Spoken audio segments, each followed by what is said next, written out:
Yun nga no guys, another day, another tutorial naman tayo. Ngayon, may nag-request kung paano makit ng daw A. Ngayon, bibigyan ko kayo ng tip kung paano makit ng daw A. Pero, may C4.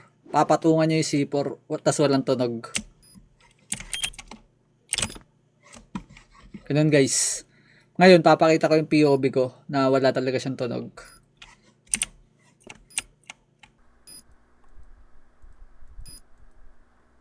So yun nga no guys, may mga nagre-request ng double jump na walang tunog. Guys, lahat ng double jump may tunog. Ang wala lang tunog pag gumamit kayo ng escape or yung ginawa ko kaninang nakapatong sa C4 na nakatalikod. Yun yung walang tunog.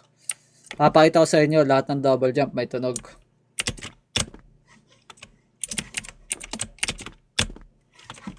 Ngayon papakita ko sa inyo dun sa POV ng kasama ko.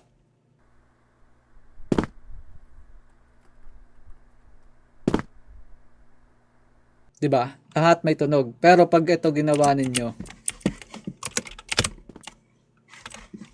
walang tunog yun. So kung gusto niyo pa ng mga ganitong content, like and follow.